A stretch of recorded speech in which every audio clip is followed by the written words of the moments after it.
नमस्कार दोस्तों, कैसे हैं आप सब। उम्मीद करता हूं आप सब बेहतर होंगे, सकुशल होंगे। दोस्तों, हमारे एक मित्र हैं जिनकी आईडी है श्रीकांत सथे के नाम से। वो हमसे कहते हैं हम जब पुलिस कंप्लेन करेंगे तो पुलिस हमें कब पुलिस स्टेशन में इंटरोगेशन के लिए बुलाते हैं। श्रीकांत भाई हमसे कह रहे हैं कि मान लीजिए कि कोई न्यूड वीडियो कॉल ब्लैकमेलिंग का शिकार हो जाता है और उसके बाद वो पुलिस कंप्लेन करता है तो पुलिस कितने दिन के बाद उसे इंटरोगेशन करने के लिए पुलिस स्टेशन बुलाती है। श्रीकांत भाई देखिए, इसमें दो ऑप्शन हैं। आपने जो पुलिस कंप्लेन किया था वो किस माध्यम से किया था। पहला माध्यम, अगर आप पुलिस स्टेशन में जाते हैं, मतलब खुद पर्सनल तौर पर पुलिस स्टेशन में जाकर अपनी एफआईआर दर्ज करवाते हैं और उसके बाद आप पूछना चाह रहे हैं। दूसरा ऑप्शन, आप जो cybercrime.gov.in पर कंप्लेन दर्ज करते हैं, उसमें आप अपने बताते हैं, लोकल पुलिस स्टेशन को आप मेंशन करते हैं, उसके बाद आप पूछना चाह रहे हैं कितने दिन बाद बुलाते हैं। देखिए, दोनों में अलग अलग रूल लागू होंगे। मान लीजिए आप पर्सनल तौर पर पुलिस स्टेशन खुद जाते हैं, वहां पर जाकर आपके साथ जिन्होंने ये काम किया है उसके खिलाफ आप कंप्लेन करवाते हैं। कंप्लेन दर्ज करते समय ही आपसे पुलिस इंटरोगेशन कर लेती है। अगर आप बाय सेल्फ जाते हैं, आप खुद, यानी कि आप स्वयं जाकर पुलिस स्टेशन में जाते हैं, पुलिस वालों को बताते हैं कि आपके साथ ऐसे ऐसे न्यूड वीडियो कॉल ब्लैकमेलिंग वाला मामला हुआ है और आप उसकी कंप्लेन करना चाहते हैं। देखिए, पुलिस वाले अगर उस थाने में आपकी कंप्लेन को दर्ज करते हैं तो ऐसी स्थिति में जब आपकी जो कंप्लेन दर्ज करेंगे उसी समय आपसे इंटरोगेशन कर ली जाएगी।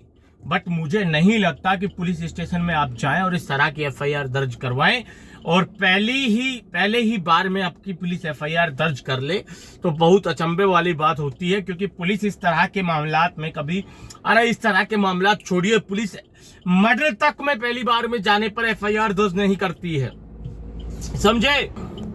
फिर भी चलो मान लेते हैं कि पुलिस ने आपकी एक बार में ही एफआईआर दर्ज करने के लिए पुलिस मान जाती है, तो उस समय ही पुलिस आपकी इंटरोगेशन, आपसे जो सवाल जवाब करने होते हैं उस समय ही पुलिस आपसे वो सारे सवाल जवाब कर लेती है। ठीक है, अगर आप cybercrime.gov.in पर कंप्लेन दर्ज करते हैं और उसके बाद आप उसमें सेलेक्ट करते हैं रिपोर्ट एंड ट्रैक का ऑप्शन, ठीक है, तो ऐसे में पुलिस आपको लगभग एक वीक के बाद, यानी कि पहले बात तो ये है कि जो cybercrime.gov.in है वो आपकी कंप्लेन को प्राथमिक तौर पर देखेगा, उस पर रिसर्च करेगा। जैसे ही उन्हें लगेगा कि वास्तव में आपकी जो कंप्लेन है वो रियल है, तो उसके बाद आपकी उस कंप्लेन को आपके जो कंसर्न, आपका जो लोकल पुलिस स्टेशन है जो आपसे कंप्लेन करते समय ही पूछा जाता है, उस पुलिस स्टेशन में आपकी कंप्लेन को फॉरवर्ड किया जाता है।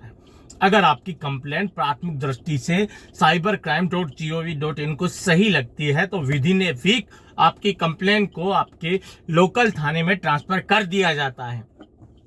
उसके बाद आपका लोकल थाना आपसे बात करेगा, आपसे फोन करके पूछेगा कि आपने ऐसी ऐसी कंप्लेन की थी, आपकी कंप्लेन हमें cybercrime.gov.in के माध्यम से मिली है, तो आप एक बार पुलिस स्टेशन में आके हमसे बातचीत कर लीजिए। तो वो वाला जो मतलब घटना घटती है भाई एक सप्ताह के बाद, क्योंकि इतना समय तो लग ही जाता है आपकी कंप्लेन को cybercrime.gov.in द्वारा आपके लोकल स्टेशन में भेजने के लिए। ठीक है, तो श्रीकांत भाई आप समझ लीजिए कि ऐसी स्थिति में आपको 7 से 10 दिन के बीच में इंटरोगेशन बातचीत के लिए पुलिस द्वारा बुलाया जा सकता है। और यहाँ एक नोट करने वाली बात यह है कि आप जब cybercrime.gov.in पर कंप्लेन दर्ज करते हैं, अगर उसमें कंप्लेन दर्ज करते समय आप रिपोर्ट एंड ट्रैक का ऑप्शन सेलेक्ट करते हैं तो ही आपको पुलिस स्टेशन में बुलाया जाएगा, कोई आपको मतलब इस तरह की प्रोसेस के बारे में पता चलेगा। अगर आप अपनी पहचान को गुप्त रख के कंप्लेन दर्ज करते हैं तो पुलिस स्टेशन से आपको ना कोई बुलावा आएगा और ना ही आपको इंटरोगेशन के लिए बुलाया जाएगा। अगर मान लो आपने एनोनिमसली वाला ऑप्शन सेलेक्ट करके कंप्लेन दर्ज की है, एनोनिमसली मतलब अपनी पहचान को गुप्त रखते हुए आप कोई कंप्लेन दर्ज करते हैं, तो ऐसी स्थिति में आपको पुलिस स्टेशन नहीं बुलाया जाता है, क्योंकि जब आप पुलिस स्टेशन चले ही जाएंगे तो आप जो चाह रहे थे कि आपकी पहचान को गुप्त रखते हुए कंप्लेन आप दर्ज कर रहे हैं, तो वो कैसे हो पाएगा। तो ऐसे में आपको इंटरोगेशन के लिए सिर्फ उस समय बुलाया जाएगा जब आप रिपोर्ट एंड ट्रैक के ऑप्शन को सेलेक्ट करके cybercrime.gov.in पर कंप्लेंट दर्ज करते हैं। अगर आप एनोनिमसली वाला माध्यम सेलेक्ट करके कंप्लेंट दर्ज करते हैं तो आपको किसी भी तरह की इंटरोगेशन के लिए पुलिस स्टेशन नहीं बुलाया जाता है, क्योंकि आप गुप्त पहचान रखते हुए, अपनी पहचान को छिपाते हुए कंप्लेंट दर्ज करते हैं। अब चलते हैं अगले सवाल की तरफ। दोस्तों, हमारे एक मित्र हैं प्रभुनाथ के नाम से जिनकी आईडी है, वो हमसे कहते हैं, आज मेरे साथ ऐसा हुआ, मैं ब्लॉक कर दिया, पैसा 1 रुपया नहीं दिया। कोई नाम बताना चाह रहे थे, नाम करके बोल रहा था कि मैं दिल्ली से बोल रहा हूं, बोला कि 2 साल का सजा और 2 लाख का जुर्माना। क्या सच में होगा भाई? यानी कि प्रभुनाथ भाई हमसे कह रहे हैं कि उनके साथ भी ऐसे न्यूड वीडियो कॉल ब्लैकमेलिंग वाला मामला हुआ था। उसके बाद भाई के पास कोई साइबर क्राइम वाला बनके भाई के पास फोन करता है और भाई से कहता है कि अगर आपका केस ये दर्ज होता है तो आपको 2 साल की सजा और 2 लाख का जुर्माना हो सकता है। तो भाई हमसे कह रहे हैं कि भाई क्या सचमुच ऐसा होता है कि जिसमें हमें 2 साल की सजा और 2 लाख का जुर्माना हो सकता है? देखिए प्रभुनाथ भाई, पहली चीज तो आप ये समझिए, आपने क्या गलत किया है कुछ? अगर आपके मन में ये है कि आपने गलत किया है तो मैं ये चाहूंगा कि आपके ऊपर 2 साल की सजा भी हो और 2 लाख का जुर्माना भी हो। बट मैं ये समझता हूं कि इसमें कोई भी भाई जानबूझ के अपनी तरफ से जानबूझकर इस तरह के कृत्य को अंजाम नहीं देता है। तो दुनिया की कौन सी ऐसी ताकत है जिसमें आप पीड़ित हैं, आपको फंसाया गया है, आपको ब्लैकमेल करने की कोशिश की गई है, आपको एक साजिश के तहत किसी जाल में फंसाया गया है और आपको धमकी दी जा रही है, और ऐसी स्थिति में आप ही के ऊपर 2 साल की सजा और 2 लाख का जुर्माना हो? ऐसा कौन सा कानून है, कहां है, बताइए मुझे। मेरे भाई प्रभुनाथ, ये नॉर्थ कोरिया नहीं है, ये हिंदुस्तान है। बाबा साहब BR अम्बेडकर के बनाए गए संविधान के हिसाब से यहाँ कानून बने हैं और उस बने कानून के हिसाब से ही यहाँ सजा का प्रावधान है।